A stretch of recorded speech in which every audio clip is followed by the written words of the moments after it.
All right, this is the Math 2 Practice Exam Part 2 on SchoolNet. Let's get right to it. All right, question 1 talks about an inverse variation problem. Because I see the word varies inversely. The formula for that is y varies inversely to x. Now, also involved with this formula is that k value, also known as the key. I like to call it the key to the whole formula. Also known as constant of variation is this number here. And these problems usually involve, they give you a clue, and then you got to find what that k value is. And then you use the same experiment, or excuse me, the same formula to find what they're looking for. Okay, so let's read this question here. It says, varies inversely, Homeboy Harry's math grade varies inversely to the square of the time in hours he plays video games that week. Okay, so his math grade varies inversely to the time in hours squared, it says the square of the time. So it's t squared. And we still need to find that k value. So it will start out by giving you a clue. Here it goes. When he played video games for 10 hours last week, his weekly math grade was 64. Okay. Plug 64 in for the grade. We're looking for that k value. And it says he played 10 hours worth. So the 10 goes into that, or the t, time in hours. All right. Now we're going to square that 10 because it says square of the time in hours. All right. So at this point, you use algebra to find what the k value is. I'm writing a little large here, make it some space. All right. So now k is being divided by 10 squared. I would multiply it over. All right. 64 times 10 squared. And that is equal to 6,400. All right, because 64 times 100. All right. So there's our first step. We found that k value. Now, we're going to use the same formula to find what they are asking for. It's asking for approximately how many hours of video games did he play 2 weeks ago if his math grade was a 58. So they're giving you a new value here to plug in to find the other value. We're looking for how many hours. Okay, so we're looking for the time, in other words, right, the t. So you use the same formula, except this time it tells us the grade. It was 58, and we also now know the k value. So we're going to plug that into the formula. The k value is 6,400, and we're looking for that t, all right, and it's being squared. So now all you do here is solve for that time, solve for those hours. Here we go. There's a shortcut here algebraically. If the value is in the bottom of a proportion, or the denominator of one side of a proportion, you could switch it out with the top side of the other. Or you could do this to be safe. Just put that over 1. That's legit. 6,400 times 1. 58 times t squared. You know how to solve a proportion. Cool. Then divide by 58. All right. So we have t squared. 6,400 divided by 58. All right. There you go. And then we have t squared here. We want to get t by itself. So you could square root both sides, right? Or you could do this. You could use your rules of exponents and raise each side to the 1/2 exponent. Y'all know that's the same thing as square rooting. It's the same exact thing. So there we go. And now we have to figure out what is this value here. So those are crossed out, so we have t by itself. Good. And here's where our answer will be. We were trying to find the square root of 6,400 divided by 58. Here we go. All right, so we got to do this here. 6,400 divided by 58. All right. That, and then we square root that, or raise that answer to the 1/2 power. Same thing. Here it goes. Boom. Our answer is about 10.5. There it goes. All right, let's move on to number 2 here. Now, number 2 is talking about a function here. It's quadratic. Has an x squared on it. That means it's a parabola. It's shifted 4 units to the left and 2 units down. to make a new function. So there's a little shift going on here. Now, what you can do is you graph this in the calculator. And so let's check that out. So I put the y minimum at -20 there to kind of extend the graph. And there it is. So they're moving this to the left and down. Now, the problem is we don't know what the new function is because you have to find out all these values in here. So what you want to do is you want to put this into vertex form. And to put it into vertex form, you got to complete the square. So here's how you do that, complete the square. Here's a reminder. That puts it into vertex form where you can see the actual vertex. So you have your function here, all right? What you want to do is find half of that middle value, remember? And half of that middle value is 3. So here's what you want to do. You want to add that value squared on the inside here. Let me show you. Remember this. So you have x squared plus 6x. Now here's where you're going to complete the square. You put plus 3 squared. Now remember, to keep it legitimate, to keep it correct for math, if you add something, you also have to subtract it. Now it's legit still. And there you go.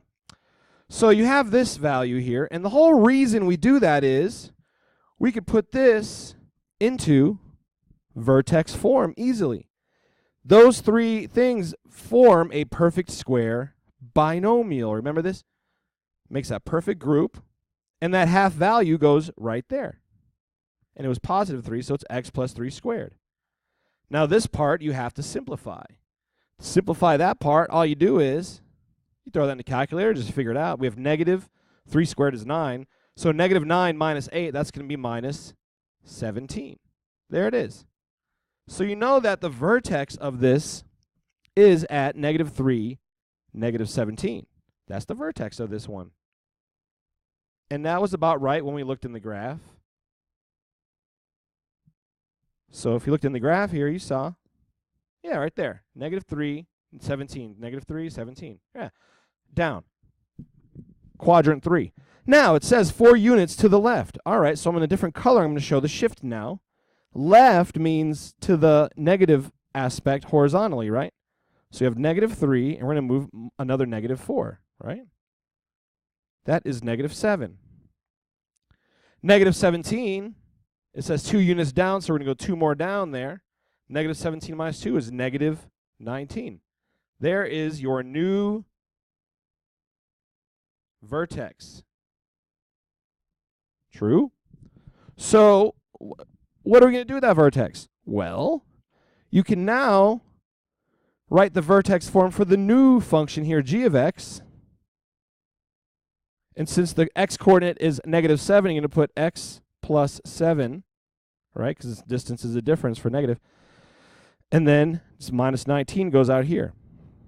Now our last step here is to, let's put it back into, is asking us to put it into standard form. Well, that's easy. All you have to do is FOIL that and simplify it. Here we go.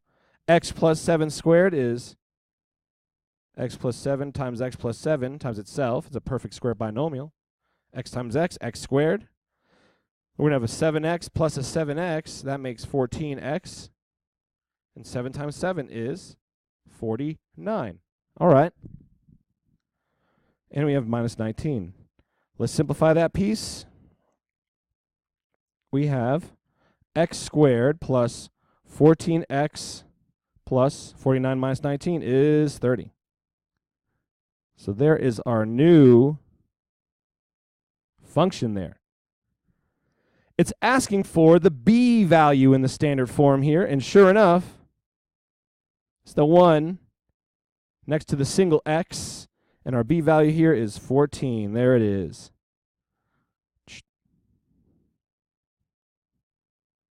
All right, number 3. They're talking about a parallelogram here is on the coordinate plane, and they're going to do 2 transformations on it. They're going to rotate 90 degrees around the origin, and they're going to reflect over this line y equals x. Okay. And what's the question asking? What of the following transformations will put it back on itself? All right, so we're going to do these 2, and then we're going to see which one puts it back on itself. All right, so the first thing you want to do is this. Let's write the coordinates of these points here. All right, so we'll do it straight up. Coordinate P is negative 2, negative 2. Coordinate Q is negative 7, negative 2. All right. Then we have coordinate R. So you write out your coordinates here. Negative 8, negative 5. And S is negative 3, negative 5. All right. So the first thing you're doing is 90 degrees clockwise. Now, looking, all these coordinates are negative. They're down here hanging out in quadrant 3, and it's going to rotate 90 degrees clockwise around the origin, right? So you know they're all going to end up in quadrant 2. Now, when you rotate 90 degrees, you know what happens. The coordinates swap places. That's what they do. And then you just keep track of what quadrant they end up in so you know what's negative. All right, so let's swap these out now. Here we go. This is the first transformation here. Well, the 2 and the 2 are going to swap out. 2 and the 7 now, 5, 8, and 5, 3. So the x becomes y becomes the x. All right. Now, which one of these coordinates are going to be negative? Remember, we're going into quadrant 2 now, so the x is negative. That's what's up. So whenever you're rotating, there's a code for it, but why memorize that when you could tell exactly what's going on here when you do this kind of stuff here? So there's our first transformation. There's our new coordinates. All right. So it's hanging out in quadrant 2. Now, what's the second thing we have to do? It says it goes through, it reflects over the line y equals x. Okay. The clue is in the transformation. Y becomes x. X becomes y, right? So what does that mean? It means they swap again, except the difference between this one and the rotation is the sign stays with the coordinate when you swap them. Here's the line y equals x. Let me draw it for you just so you see it. The line y equals x goes like from here to here. And if we're chilling in quadrant 2, we know it's going to reflect over there into quadrant 4. You know it's going to end up there in quadrant 4. All right, so let's do it. Reflect over the line y equals x. All they do is they swap, and this time they just keep the negative. So swap them again. Negative stays where it goes. Positive 2 goes there, negative 2. 7, negative 2. 8, negative 5. 3, negative 5. All right. So you want to know all these transformations because they may not ask the same thing I'm asking on the review video, obviously. You got to know what's up with all of these different types. How the coordinates change, how the negatives and positives change. All right, so now we're hanging out here. It says, which of the following transformations will put the parallelogram back onto itself? Okay. So let's compare where we are at and compare with the original coordinates. Here we go. Here's where we are at this point. And we want to get back to these. How do we do that? Well, look at the difference between them. It looks like the x are all turning back to negative. They are positive here after these two transformations. Back to negative. Which one of these choices turns the x-coordinate negative, but they don't swap? Well, reflection over the x-axis, that's a vertical movement. That's when the y-coordinate changes sign. That ain't it. Reflection over the y-axis, that is, if you reflect over the y-axis, that is a horizontal movement. That's the correct answer right there. Reflecting over the y-axis changes the sign of the x-coordinate because it's a horizontal movement. Obviously, they're not all moving forward to the left. They have to reflect, so that's not it. And rotating means the coordinates swap again. That's not it. They need to stay in the same places. So, answer is B. There it is. All right. Number 4 here says, triangle ABC undergoes a translation and then is dilated. So the dilation happens last. So what you want to do is check out these coordinates here of the triangle at the end of all of this dilation and get the coordinates out. 6, 4 there. This is 10, negative 2. And this is 2, negative 4. All right. So this large triangle was already dilated. So what you want to find out is, what were the coordinates before it was dilated by 2? Before it was dilated by 2, well, dilation means multiply. So to work backwards, you divide. So what's 6 divided by 2? You get it? So the old coordinate was 3, 2. Where's 3, 2 at? It was right here. 3, 2. The old coordinate was half of 10 and half of negative 2. That's 5, negative 1. There it goes. There's where it was. And half of 2 is 1, and half of negative 4 is 2. 1, negative 2. Boom, boom. And there you go. There's where the triangle went before it was dilated by 2. Makes sense. Okay. So now the question asked is, how was it translated from its original spot to that before it was dilated? And sure enough, you could tell that before it was dilated by 2, it moved to the right 5, and it moved down 3. Right 5, down 3. Right 5, down 3. There is your translation right there. Right 5, down 3. Where's that? It's already circled. Look at that. How special. To the right 5, down 3. There it is. Next problem is we have number 5 is a proof. Now, these proofs, they look complicated. There's a lot of words in it. It's a little freaky. Hold on, let me rewrite this because some of these symbols didn't come out correctly. All right, so here it is now. The symbols are supposed to be, those are supposed to be congruent symbols, and these are supposed to be triangles here. Anyway, so these proofs, I said they're complicated, but it's not that bad. Just go through the proof and see what they tell you about the diagram here. It says AE, so you go through, E's a midpoint, okay, cool. AB's parallel DC, okay, cool. So now it says right here, here's the important one. I'll highlight it in pink. They got segment AE is congruent to EC. So they're hollering that AE and EC are congruent. Okay, so put your little symbol down there that means congruent. And the little symbol is a little slash, a little hash mark, they call it. All right, so those are congruent. Now it says angle AEB, that's AEB and CED. This one here and this one here are congruent. They're saying those angles are congruent. Okay, so we have these two here checked off. Cool. And now it says angle EAB. Let me see here, angle EAB. Remember the letter in the middle of the name is where the angle occurs. EAB and ECD. Okay. So they're saying that these angles here are congruent to each other. That one and that one. Okay. Now the final part of the proof, they're asking you to fill it out because they're hollering that the triangles are now congruent. They're saying triangle AEB. They're saying this triangle is congruent to the triangle underneath. Right here. And they're asking for the reason why they're congruent. Remember, if you match up 3 certain parts of each triangle with each other, that means it'll be congruent in some way. Now, it matters how the parts are arranged. And sure enough, they tell us we have an angle here. An angle here is congruent with this one. And that angle up there is congruent to that one. Alternate interior angles, right? And a side is congruent to this side, right? So the answer is right there. Angle, as you work your way around the triangle, angle, side, angle. Angle, side, angle. It's ASA. That's the reason they're congruent. There it goes. Angle, side, angle. Sweet. All right, number 6, here goes. Same kind of thing.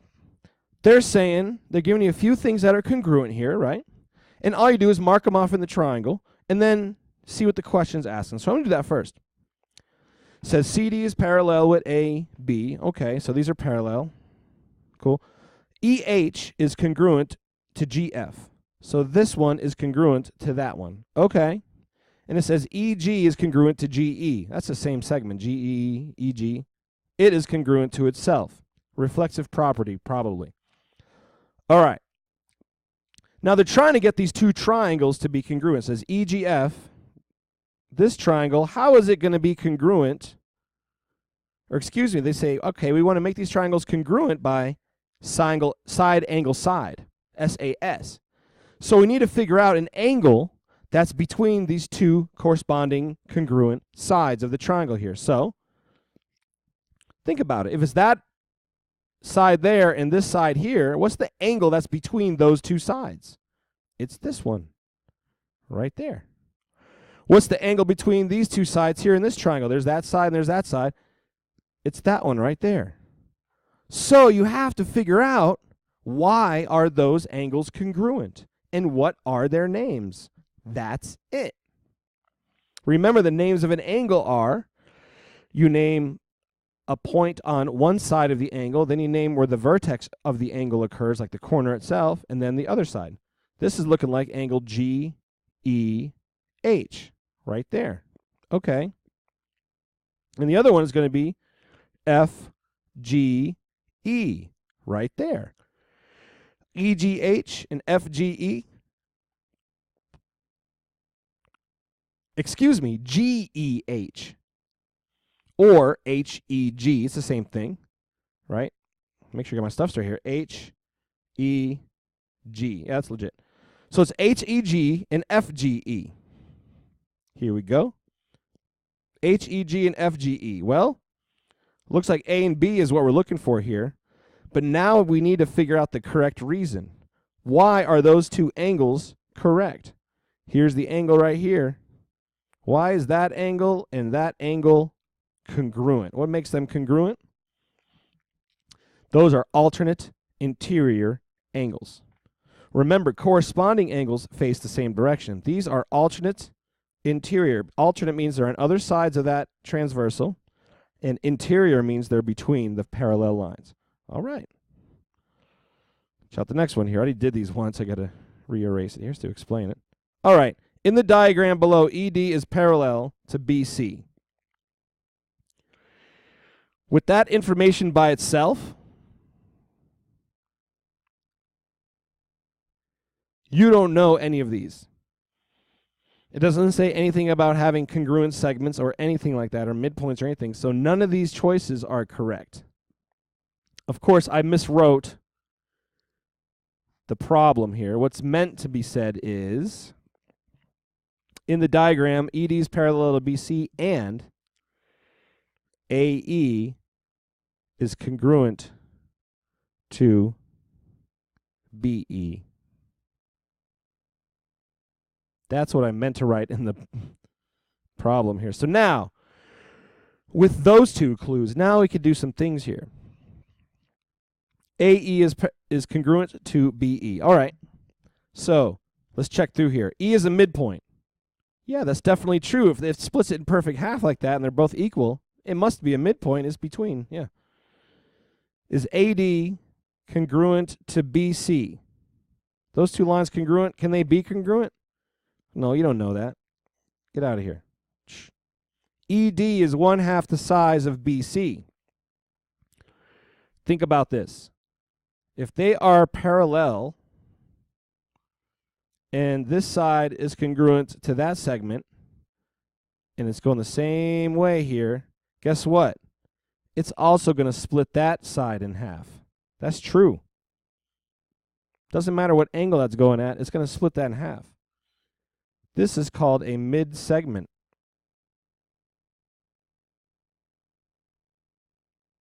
If these two are congruent. And a mid-segment, if it's hitting the midpoints of both sides of that triangle like that and it's parallel, guess what? It is half the size of the larger segment. That's true. Now look at D. If it's half the size, can it also be 2 times the size at the same time? No, that makes absolutely no sense. If that's correct, this one cannot be correct. All right, and let's check out E. BC is equal to AB. BC, where are you at? AB, are those two things even related? No, not at all.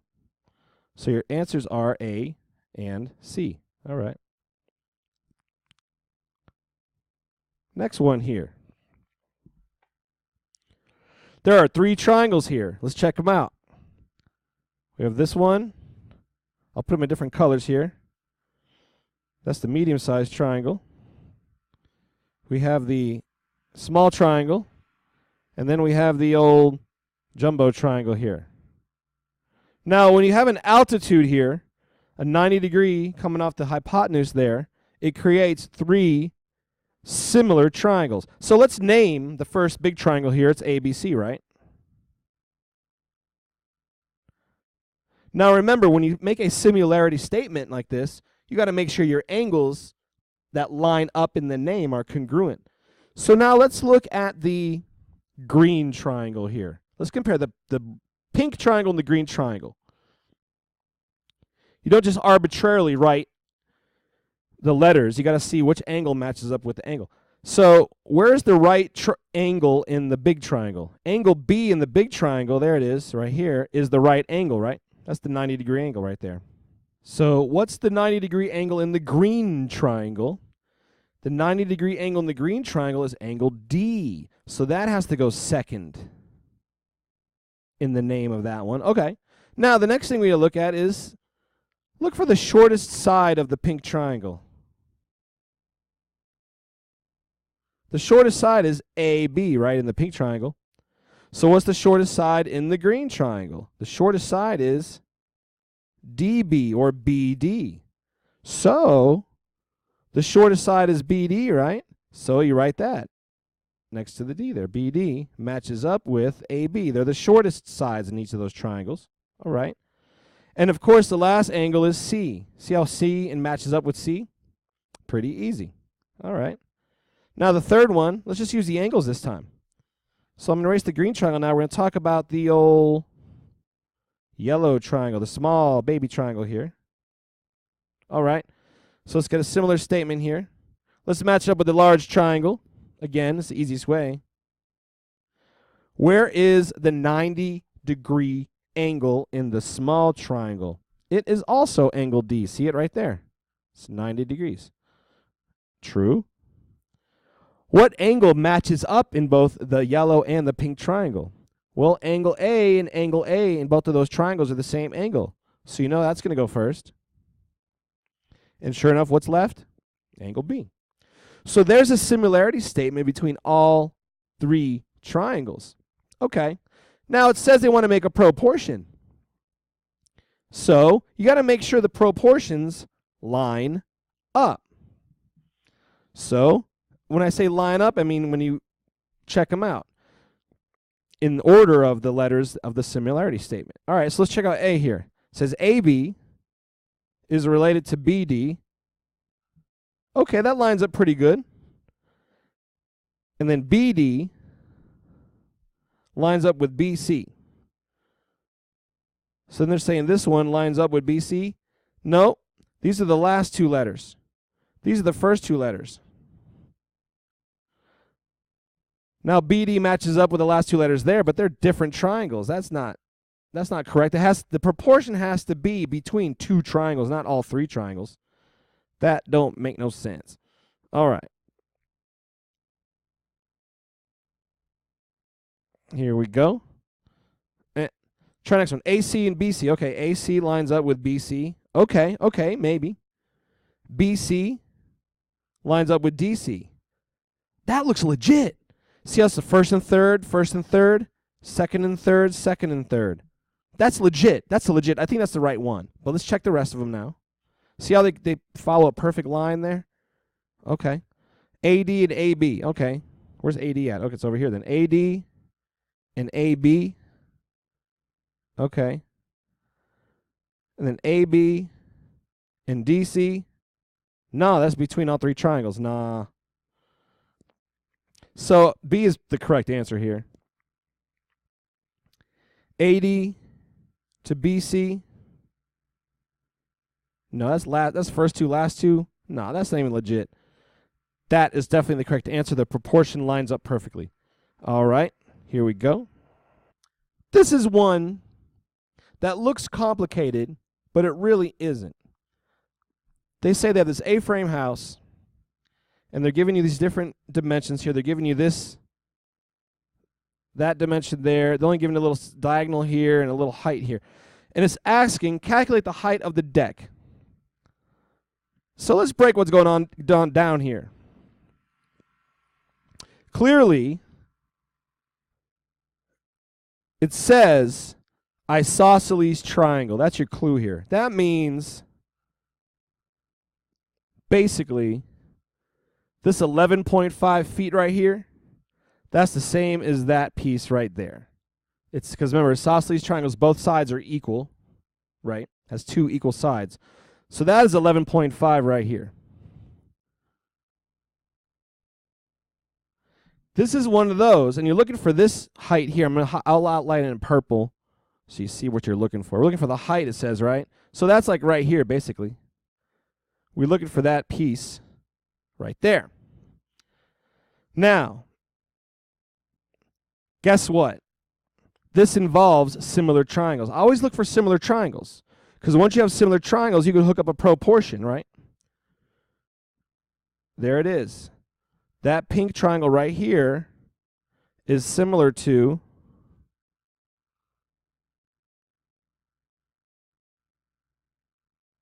this piece here. There it is. Now, you're saying, wait a minute, that H is not part of that little baby triangle. But here's the thing. Once we find out what this piece is right here, we can then figure it out. So here's the deal. Let's set up a proportion.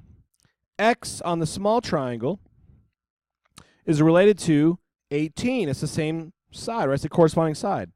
X is related to 18, just like the small triangle 11.5 is related to 22. Let's solve for X. Okay. So you know how to solve proportion. Cross, multiply, divide. 22x equals 11.5 times 18. Got 207. Okay. And then, of course, you divide 207 by 22 to solve for x.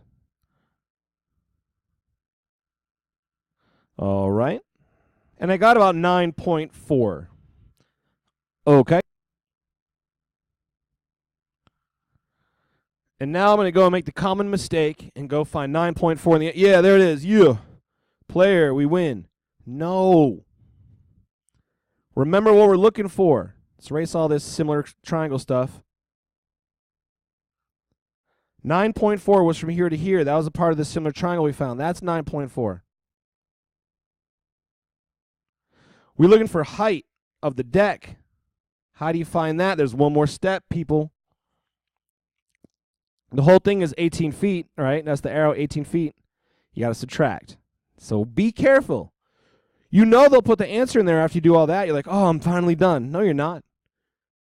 Answer the question correctly. So you do 18 minus that. 18 minus 9, about 8.6, 8.59, 8.6. There's the correct answer, people. It's not that one. You got to make sure you understand it. All right. Number 10 here. Diagram shows a cross-section of a mountain and it happens to be a perfect triangle. No kidding. In the diagram, segment FH is the altitude to the hypotenuse. Now, there's a formula here that you can memorize about it, but I'm going to break this down to Pythagorean theorems, right? That's what, if we have two sides of a right triangle, we can figure this out. So, let's check it out. GH, we're looking for this piece here. All right. Let's figure this out. I should try to find FH first. Okay. So I could use a shortcut, but I'm not going to. Let's use Pythagorean theorem to pick away at this first. So we have, I'll do it up here, I guess. We'll call FH A, right? A squared plus 8 squared equals 10 squared, right? Leg, hypotenuse, okay. Subtract over that 8 squared. A squared equals 10 squared minus 8 squared, okay. 10 squared minus 8 squared is 100 minus 64. I know that makes 36. A squared equals 36, okay. And you know you need to square root both sides, or raise both sides to the 1/2 power. And I get A equals 6. All right. So on our, that's worth 6. Okay, you want to work your way towards, we're looking for HG. That's what we're looking for here. Okay. So let's think about this. There is HG we'll call X, right? Okay, that's what we're looking for here. There is a large triangle and a small triangle here. All right? So let's talk about this. Let's call this side over here, let's call this one Y. There are two missing sides. All right. So let's make up a Pythagorean theorem with this small triangle here. Okay. Y in this case is the hypotenuse, correct? So we have 6 squared plus x squared equals y squared. Okay. That's legit, right? Because y is the hypotenuse in that one. Now, let's make up another Pythagorean theorem equation with the large triangle. Check it out.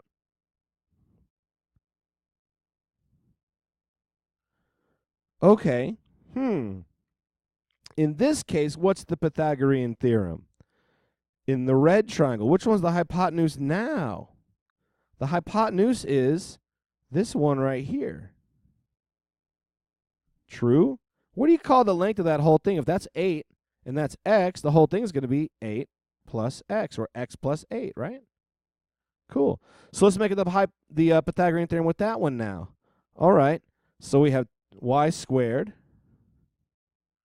plus 10 squared is equal to x plus 8 squared. All right, now we have these two equations.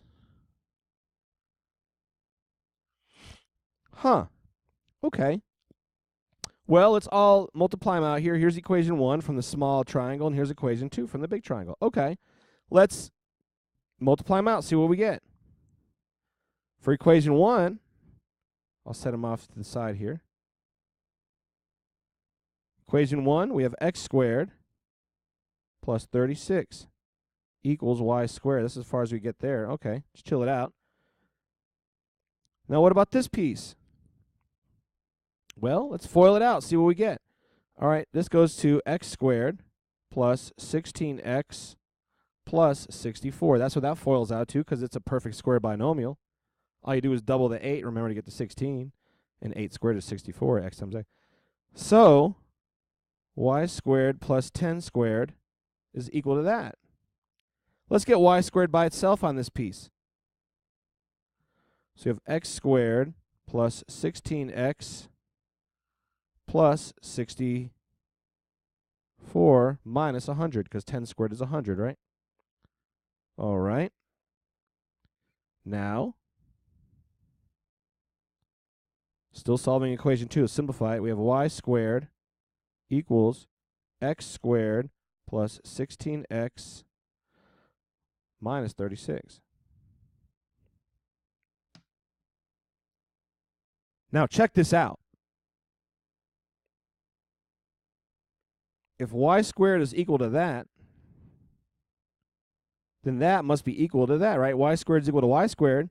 Those must be equal to each other. So let's bring them together. And let's do it. If you find out something like this, we have x squared plus 36 equals x squared plus 16x minus 36. All right. Oh, look at this. Look at this. I'm going to subtract x squared from both sides.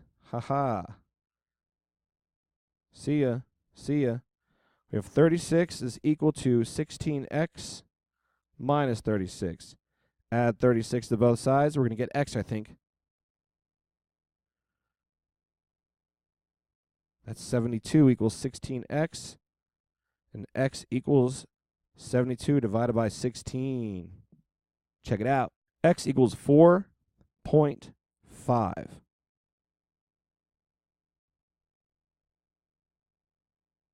There it is. Is that the right answer? Yes, it is. Once you have those two Pythagorean theorems, also, you don't have to necessarily do this systems of equations where you set them equal. You could also plug these numbers in and check, see what works. That will work also. All right, let's keep moving. Joe, Shimon, Homeboy, Harry, you're holding ropes. All right. Immediately, I'm seeing like an altitude here. I'm thinking right triangle. Clearly, oops, there's a calculator in the way. I'm thinking right triangle right here. and I see an angle, and I see an altitude here, I'm thinking SOHCAHTOA. See what the question's asking here. How far apart are Harry and Joe? All right, they are that far apart. Got to find that red part there. So let's use SOHCAHTOA for this one. We'll call that X right here. And then we'll use, now this one is a right triangle, but there's two sides given to the right triangle. So this side we're going to use, we'll call it Y, we're going to use Pythagorean Theorem because you have two sides here for that one, right? Let's do it. Let's do the Pythagorean Theorem first. So you have y squared plus 400 squared equals 1,000 squared. All right. It's easy. Just use Pythagorean Theorem and SOHCAHTOA. So subtract over that 400 squared. We have 1,000 squared. All right.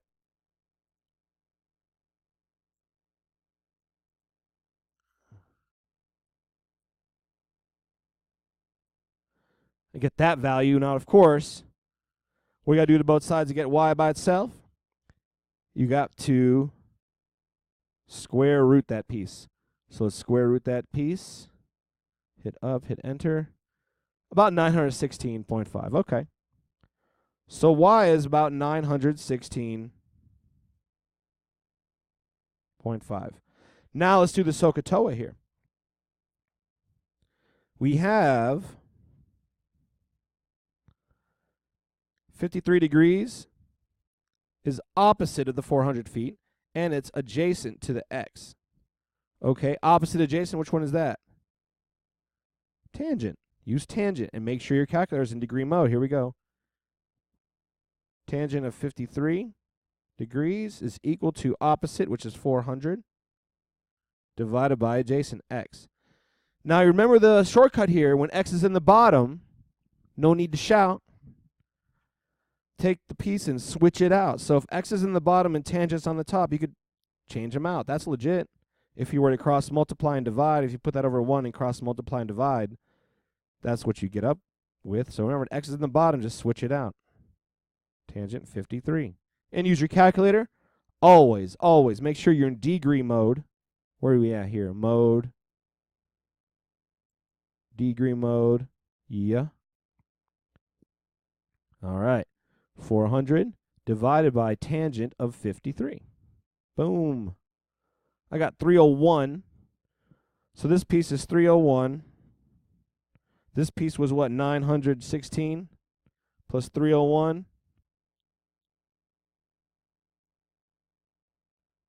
About 1,200. There's your answer. SOHCAHTOA. Keep rolling. Equilateral triangle. Median of 40 times the square root of 3 centimeters. What is the perimeter? Okay. Well, equilateral triangle means all of these are equal. And that means the angles are all equal. And how many degrees in a triangle? There are 3.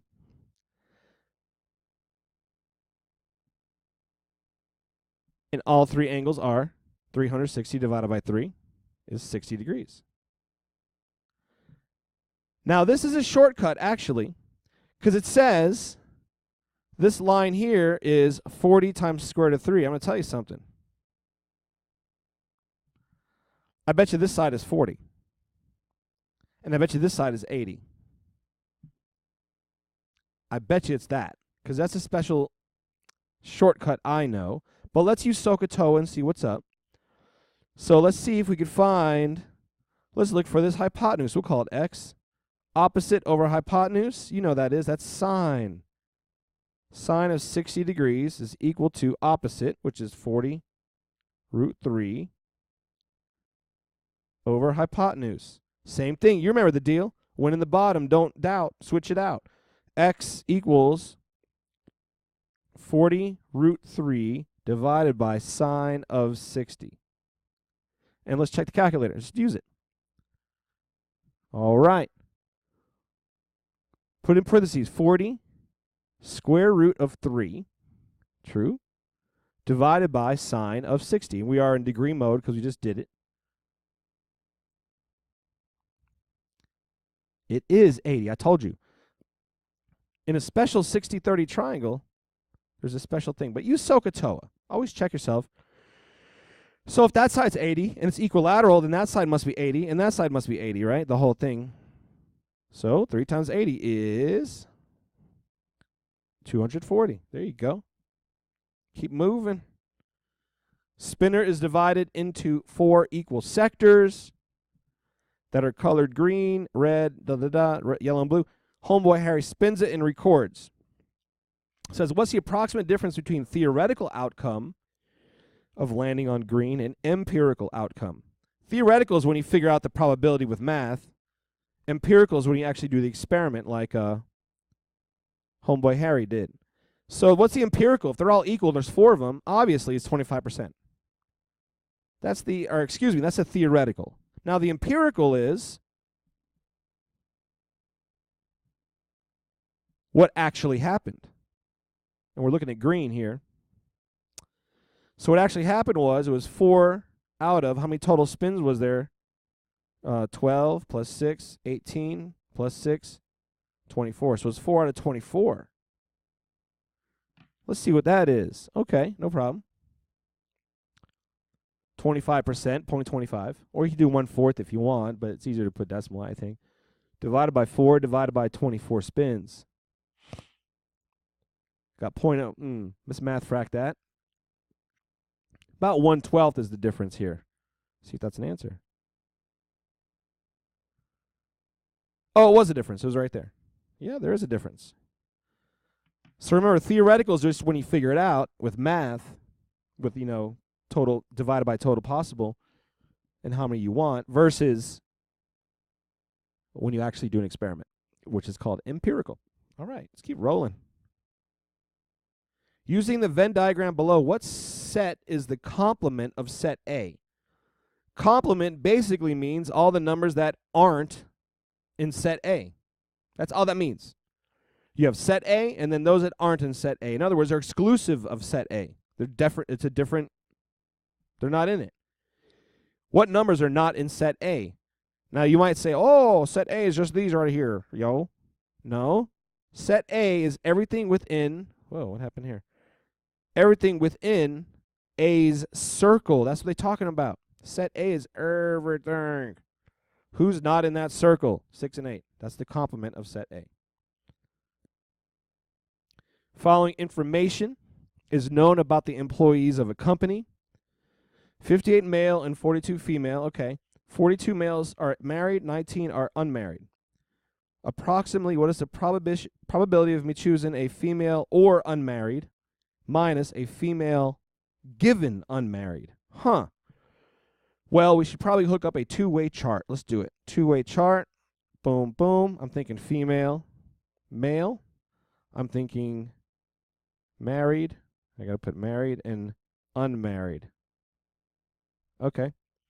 How many total females are there? 42. 58 males. Okay. All good. 42 of the male employees are married. Okay. 19 are female unmarried. Okay. Now from here you could fill in your two-way chart. I'm going to fill it in. Y'all fill it in, and then I'll show you the answers here if you just want to watch. But I'm going to pause the video. Here's what I got. I got 100 total employees and so forth. All right, so it says female or unmarried. Remember, that comes with the formula. That means we're going to add up all the female and all the unmarried. So female is all, those add up to make that 42, and those add up to make that 65. So you add them all up, but don't forget you got to subtract off that piece. So you have 65 plus 42 minus the overlap, because you don't want to count those twice. Because you remember the OR formula is you add them all up and then subtract the and the and is this one is 23. Good. And all that's over 100. All right. And it says to subtract female given unmarried. Well, let me write out the formulas here for or and the given. The formulas are A or B is equal to A plus B minus A and B. True. And these include probabilities. And the given one, probability of A given B, that's the probability of A and B divided by the probability of B by itself. Okay. So we got that first part there. That's what we did here. Okay, cool. Now let's do the other part, the given part. This is kind of like a clue, right? So female and unmarried. That's the formula. We're going to do the and first. Female and unmarried was 19 out of 100. Divided by the unmarried by itself. How many unmarrieds are there? 35 out of 100. All right. So there's the formula. Let's bust it out. These hundreds are going to cross out, obviously. So we have, I'll do it with, you can watch me do it now this time. 65 plus 42 minus 23. 65 plus 42 minus 23. You don't have to divide each by 100. You can divide them by 100 after you're finished. All right. Divided by 100, it's going to be 0.84, obviously. All right, so that's 0.84. And then 19 over 100 divided by 35 over 100. The hundreds are going to cross out, so it's basically going to be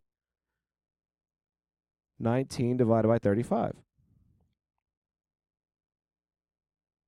And you subtract that, I got about 0.297.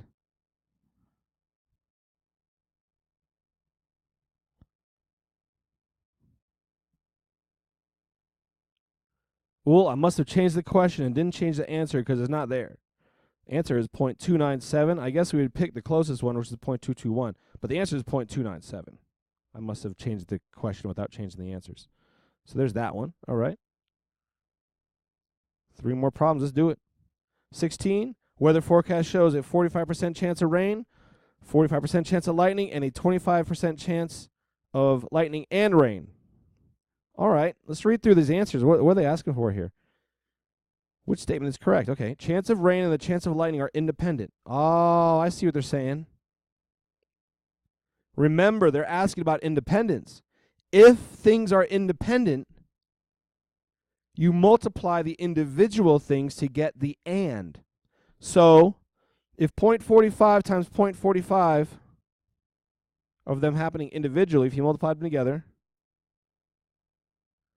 should equal 0.25. I don't think it's gonna, but let's check. 0.45 times 0.45. If they're independent, it should be 0.25. Nah, it's not. They're not independent. Rain and lightning affect each other. And there it is. The chance of rain and lightning are independent because, oh, it says they are? Because they don't equal? That doesn't make sense. That means they're not independent. If they were independent, they would equal 0.25. And they don't. They're independent? Nah.